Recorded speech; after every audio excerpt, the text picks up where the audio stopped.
Our newspaper reviewer, Bayo Atoebe, is right here with us in the studios. Bayo, good morning and welcome. Thank you, Kinsley. Good morning.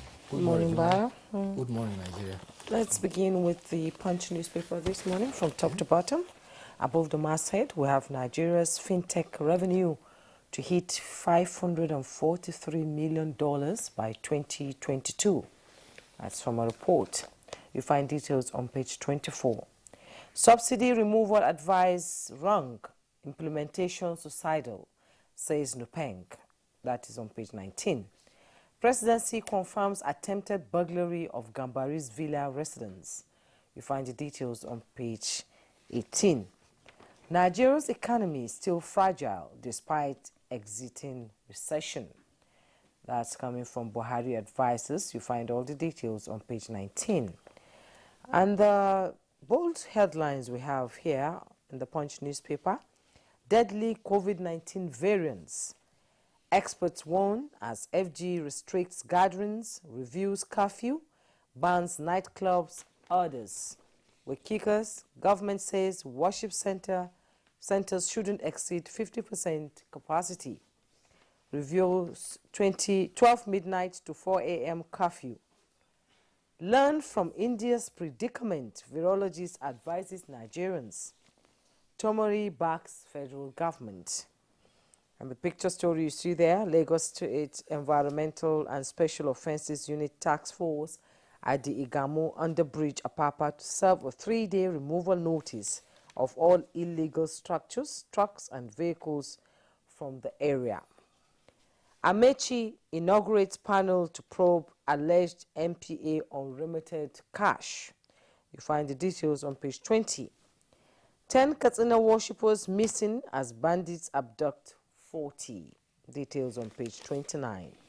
Federal government declares Wednesday, Thursday holidays.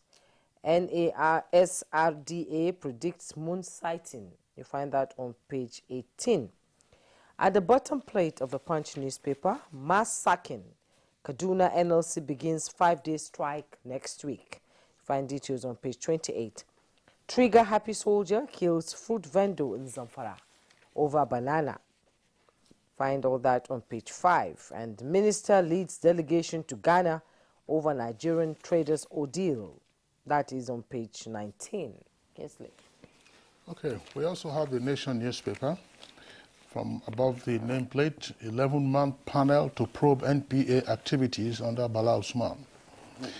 Presidency confirms attempted raid on Gambari's house.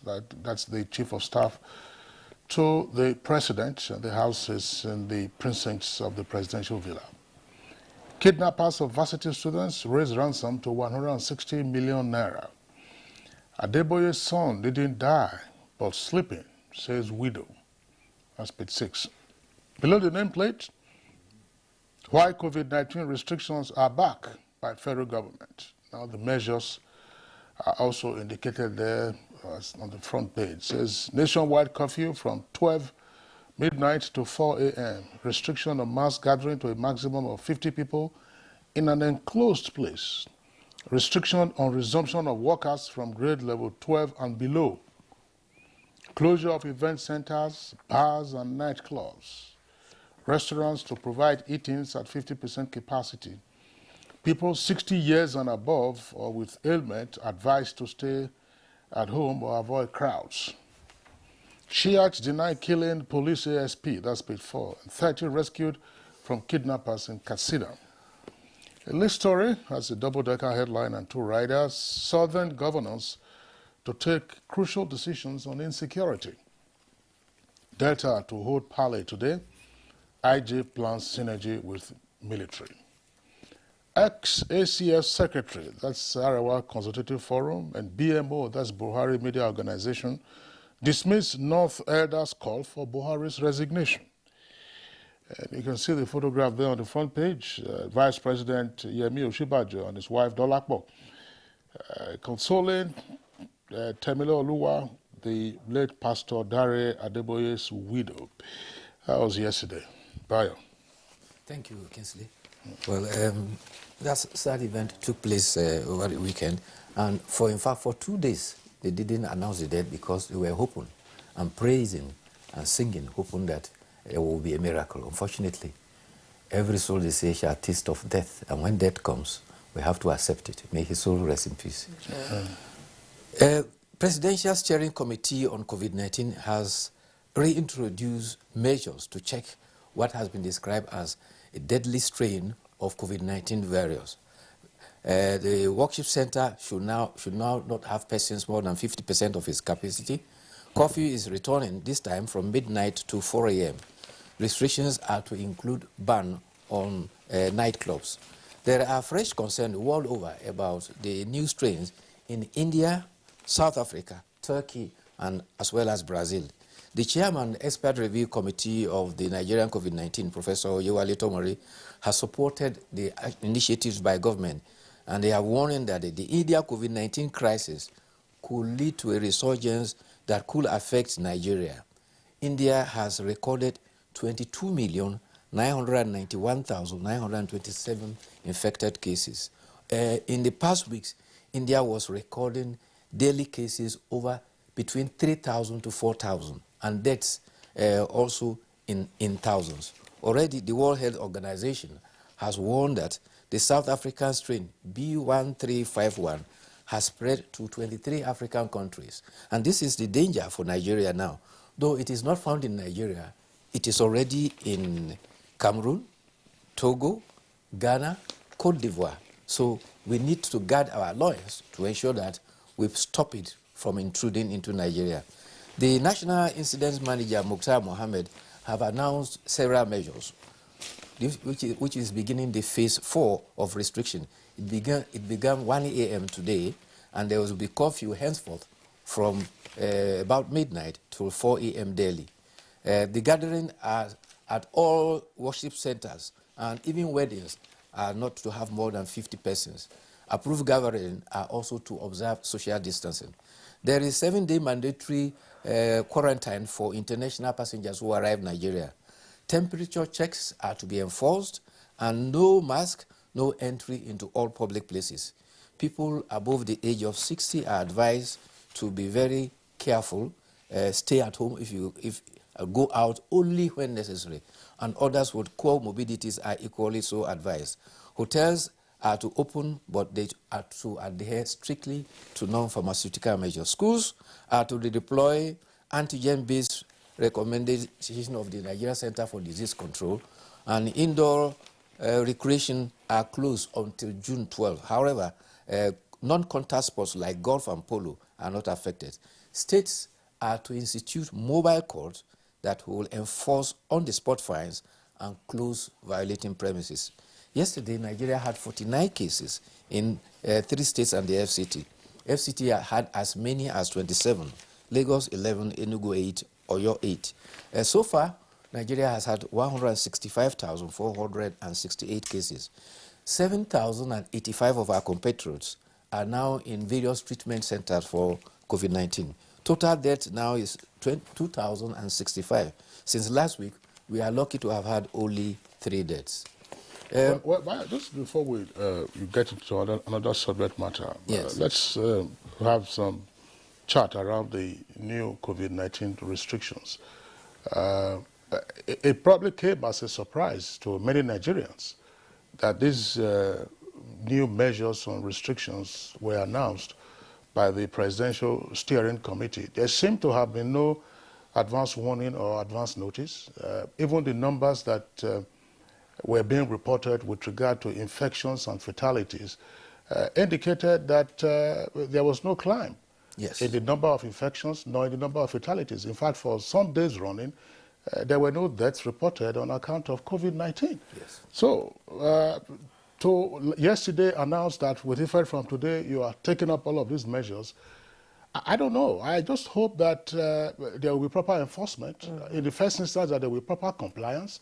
If people had already organized themselves to take part in activities such as this, the question then arises, what is the sudden emergency that has warranted this?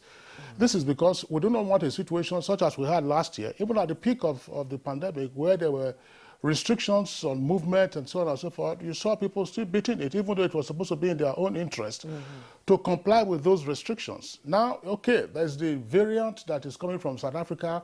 We have heard of Brazil. Brazil, of course, the fatalities have been catastrophic in Turkey and India lately now. So is the whole idea to ensure that there's no community transmission within Nigeria, which is to say that you already have the variant inside, so now restrict the, or rather curtail the community transmission.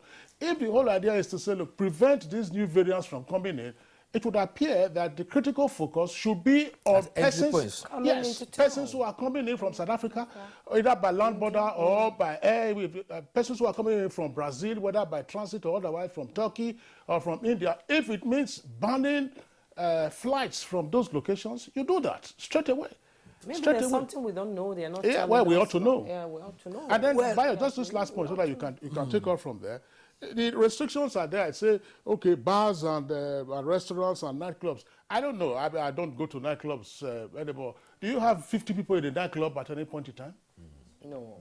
A nightclub. If you say at these restaurants and bars, and these are open spaces, say in Abuja, for instance. So if people decide to now open and then space themselves out, would they be in contravention of the restrictions?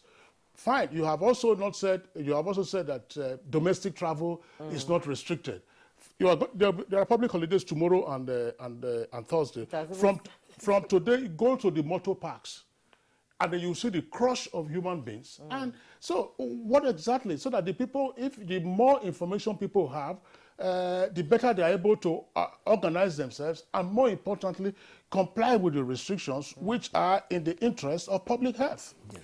And I think Nigerians have been compliant. I agree with you, because information is power. When you empower the persons, they are best to protect themselves. However, whenever you see circumstances surrounding other instances, it is better to take preventive measures.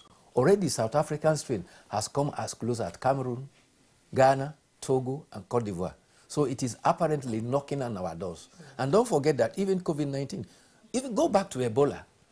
Ebola did not originate here. It came from outside. COVID-19 came from outside. I think therefore, so they should focus more on the entry points. Yes. So the focus should be on the entry points, and the restrictions also to make sure that we don't, by our own means, admit it internally, and then it begins to spread very widely. Because the variants that everybody is raising alarm about is very devastating, particularly if we are unlucky that it intrudes. We pray it doesn't come in. And so I think the measures are precautionary, and therefore to also draw attention to all and sundry that this is serious this time. You recall that even in the initial phase 1, phase 2, and phase 3, you and I several times have indicated here that persons were not even observing the non-pharmaceutical protocols.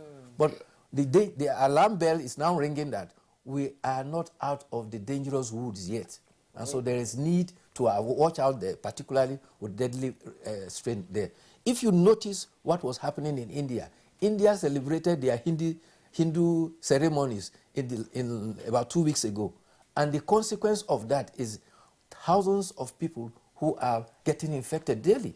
And it is also impacting on the number of deaths. So much so that there were reactions from India. Those of them who worship their gods are now destroying their gods, that the gods have failed to protect them from COVID-19. They have lost. I agree with you. But if you recall last year also, because last year was the height of the pandemic. Yes. I'm not saying the pandemic is over. In fact, we assembled religious experts in our studios to discuss the celebration of one of the Eids.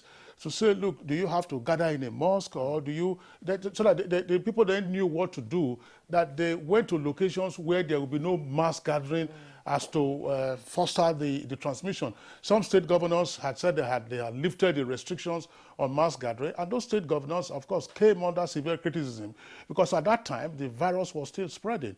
So, of course, we are having a holiday, as I said, tomorrow and Thursday. But no, these holidays didn't come as a surprise. By last week, we knew that the Ramadan will be coming to a close this week.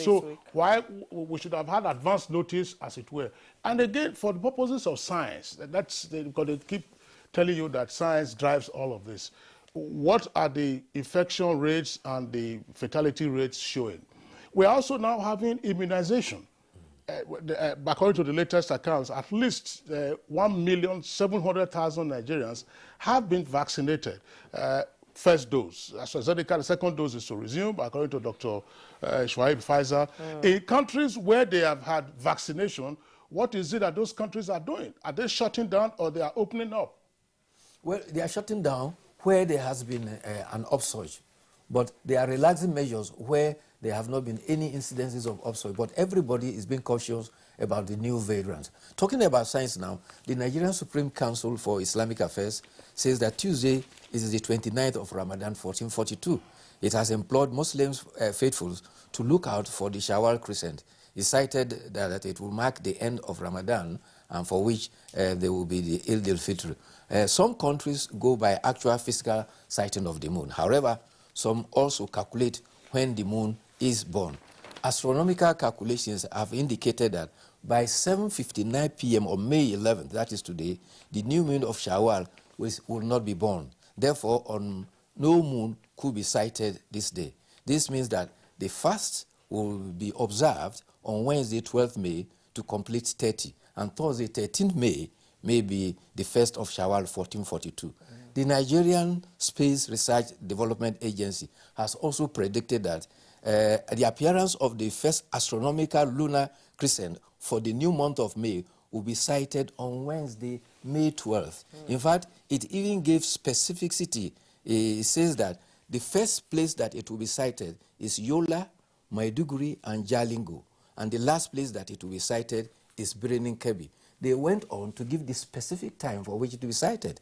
They say between 6:21 p.m. and 7:42 p.m., after which the sunset has meant the Wednesday, 12th May. So already the federal government has announced public holidays for tomorrow, Wednesday, and Thursday. So all these nuances now are going to play in.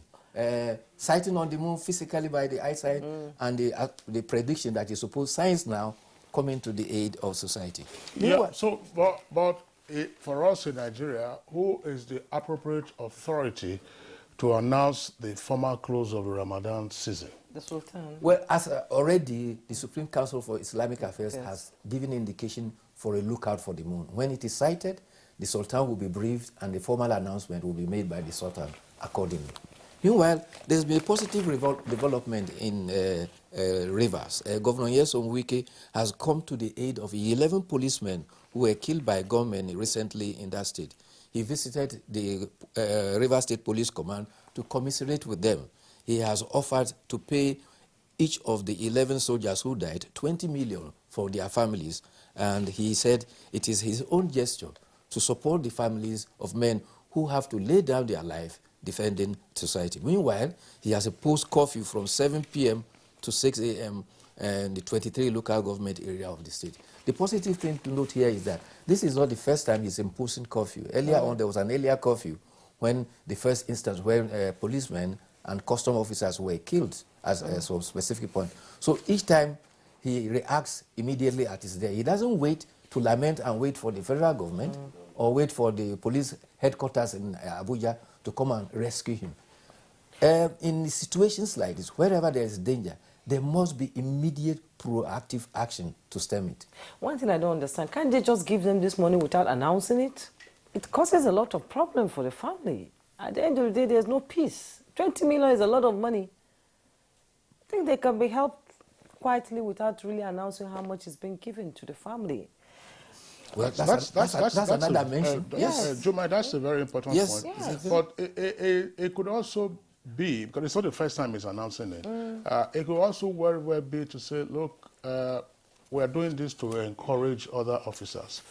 Because there's no question about it that when you see your colleagues failed in those very gruesome circumstances, you will ask yourself, look, is this job worth it? You know, should I continue along this line, or what is it that I should do? But once you see the gallantry of your colleagues being rewarded, it's all right, no problem, whatever happens, we'll do that. But there is also the risk, as you just pointed out, in our society, where widows oftentimes become victims of rapacious family members. Where's that money? Will you bring it out now? It's 20 million. We want everything. We want everything.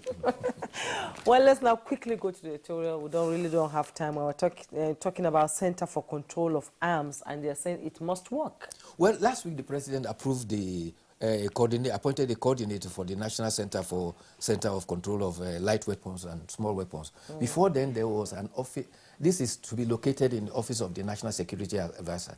Before that advent, there was a body that was in the Office of the National Security Advisor. But the heightened criminality, banditry, kidnapping, and heightened level of killings in the country has made this very necessary. And already, both the United Nations and also even the ECOWAS sub-region have all been concerned about the presence of light weapons in our sub-region. You recall that just only was it last week or 2 weeks ago, General Abdulsalam Last month, yes. was coming up with an indication that there were over 6 million weapons. Legal weapons that is available within this our area in the country. And so this is also accountable for the killings and illegality going on. And it is hoped that with this, the editorial is happened on the fact that, well, it should not be a body located in the office alone. They should depend on society to get information, act on the information, and act fast to save you and I and all of us from the criminality that is going on ascendancy. I still believe God loves this country. Believe me, the overturned truck that overturned all the, prayers Can you work. imagine a truck was moving in the wee hours of the morning, nobody's there, and all of a sudden, the truck glided into a ditch and spilled the cottons. Well, prayers are answered. Yeah, prayers are answered. Thank you so much. And so shall it be. Amen. One point, though, I have not read the details of the editorial. I hope that there is at least some words of praise for the government for setting up this national center. Because it had always been a sore point raised by analysts in dealing with the proliferation of small arms and light weapons that as part of the ECOWAS measures to contain the spread of these small arms and light weapons in the region, there's a recommendation for the establishment of a commission to deal with this purpose. And what we always had was a presidential committee. Ambassador Mohe for many years was head of that committee. At some point, they always complained about inadequate funding, inadequate attention. Apparently, the committee has fallen into limbo. And now, of course, it has fizzled out completely. The National Security Advisor, of course, now has this national center, which will coordinate along with other agencies of government related to this. Instead of a commission, because a commission is another elaborate bureaucracy, which is going to cost money and so on and so forth. But in terms of results, a center such as this is probably more cost-effective and therefore more likely to deliver results rapidly. On the side of bringing criminals to the law, you will recall on 2 big occasions, custom seized cache of weapons. They had migrated from the ports. They were on their way into the hinterland before custom impounded them. What has happened to the persons who were involved? That's a billion-dollar question. Yes, because unless there are people are seeing and hearing that there is consequences for these actions, it will serve as a deterrent. Now, no one will know who owns those, ammunitions. It's possible that prosecution is ongoing and that the media is not reporting those cases. I mean, let's face it, it's not every case in court that journalists will report. But it is also the responsibility of the prosecuting authority to invite the attention of the media to say this is what is going on. And then, of course, they take it from there. I believe so. Bayo Atoyebe would like to appreciate you for being around today. Thank you. See you again tomorrow. It's Good Morning Nigeria.